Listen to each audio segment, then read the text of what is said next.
Hey guys, I'm Chris, the CEO and co-founder of Mirrorworld. As you can see, this is a very special video for both myself, my team, and of course for our community as well. We're here to celebrate the first anniversary of Mirrorworld. It's really unbelievable that it's almost been a year since we started this amazing journey with a very small group of people, but a very grand vision.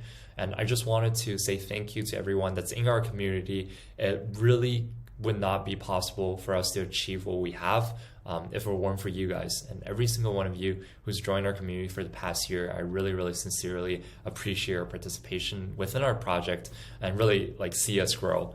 And everything really started out with a very small vision. If you go back to the inception of the project, we wanted to develop virtual worlds as games. Simple as that. We wanted to help developers step out of the walled garden with a very high conversion mobile infrastructure to push forward the next wave of crypto adoption, right? And Mirrorworld started in hopes of creating these interoperable virtual worlds, and we released our own games, our own mobile casual games under our own intellectual property. The value of digital asset ownership is something that we focus primarily on. We want to bring it back to the users, whether it be token or NFTs. We want our users to actually hold on to those assets and grow emotional value through the interactions with their digital assets. And the long-term plan is always to facilitate the production of interoperable virtual worlds, and that's where we're in the trajectory to actually achieve in the next year or so.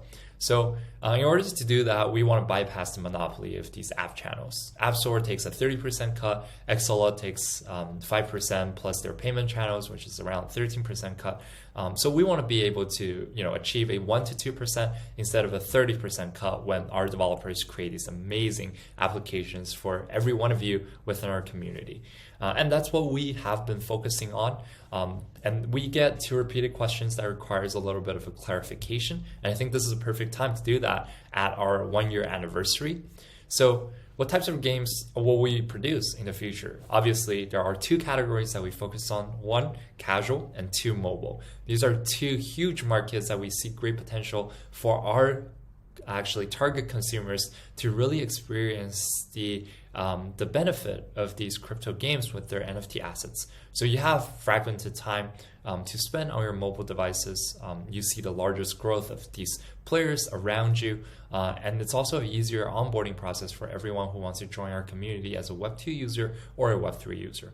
Mobile, on the other hand, we probably spend around 5 to 6 hours a day on mobile phones on any applications that you use, right? Let's say TikTok, you use Facebook, you use Messenger. But when it comes to crypto dApps, you probably only spend around 5 to 10 minutes on maybe a centralized exchange or maybe a wallet, but that's even stretching it. Everything is just on the website.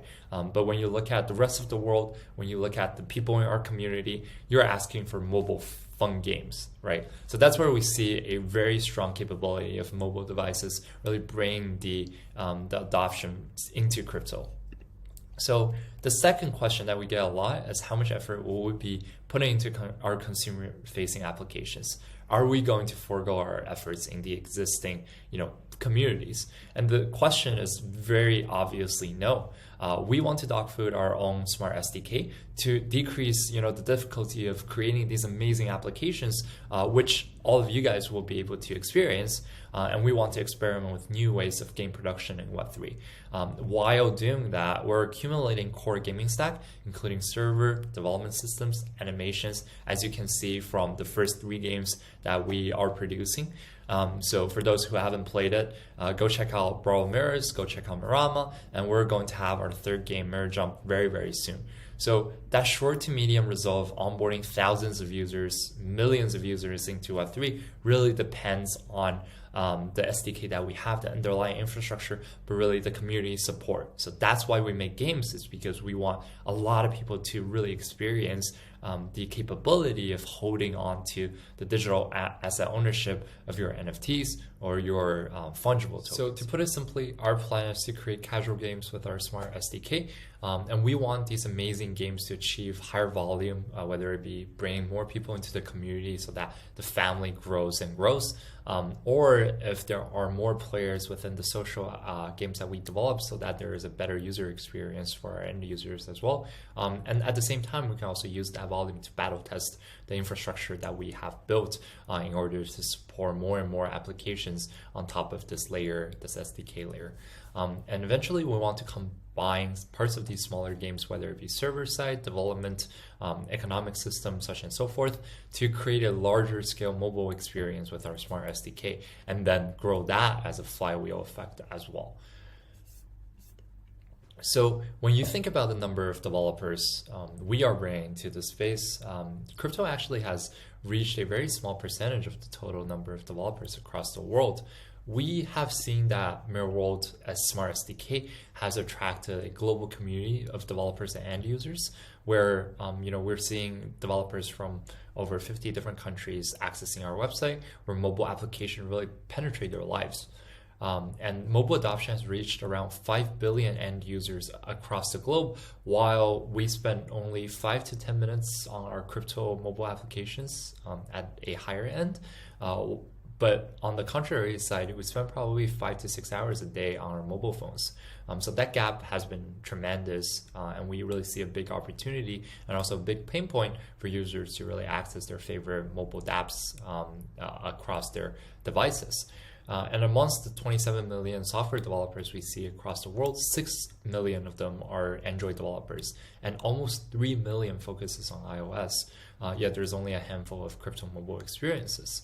So to change that, you really require a team that focuses on creating these different experiences and really leading by example of creating an amazing infrastructure and content to educate the market on what we are doing and where we've been. Since April to August, as some of you can see, we have rolled out our 2 games. We have the core features down for our infrastructure, and there's a very new market for us to explore. But we're not sure if our tech is robust enough or if there's enough consumer demand for what we're building. And gaming products are definitely hard to monetize the way that most crypto projects are designing them right now. So that's when we started focusing on actually bettering, improving our Smart SDK offerings. So we rolled out Smart Authorization, Smart Marketplace, Smart Wallet, and Smart NFT creation. So any of you, by just looking at our tutorial and reading our documentation, can easily start integrating a full stack MVP on top of Solana, which we support right now, and potentially joining our community as a developer and really bringing a new Mirror World project to life. And where we are right now is a couple iterations above that. So we wrote our beta version. We're getting a lot of traction in a very short amount of time that we rolled out our SDK. This is exactly what the public chain needs as well. So that we need to make the product a lot more developer friendly, so more people within the public chains can really start using the core functionalities. And we started on content production, and we'll create faster iterations of these casual games to speed up time to market, as both ways for us to deliver what you guys are asking for, a fun, casual mobile experience, but at the same time also to test our infrastructure and really grow with the community and grow with our ecosystem partners. So the next version of what we are going to build is the version 1.0 beta version. So the next version of what we're going to build from now to 2023 is going to have a very big impact on how we develop our casual gaming stack, and we'll share our newest learnings in the market. We will have continuous conversations with our end users, and we will onboard tens of thousands of users with a mobile native game flow. So lastly, let me just go over what we are and what we're not. I'm really excited to share this with you guys as well, because these are the ideology and tenets that we go by at Mirror World. What we're mobile first. We want to be able to facilitate that transaction and then transfer into a whole new way of accessing your crypto dApps on your iOS or on your Android devices without being encircled by that walled garden of App Store or Google Play. And we have a solution specifically for developers to step out of that walled garden. We're also an ecosystem instead of a tool. We are essentially preparing the infrastructure layer so that there could be more and more dApps growing on top of our ecosystem. And we will engage in services help support, to help these amazing creators and builders create the next generation of crypto applications that will onboard millions of users by having a very user-friendly onboarding flow. So what we're not just a gaming infrastructure company. We want to essentially understand how our community thinks about our products. We want to iterate on them, and we want to be able to publish better and better casual games as well.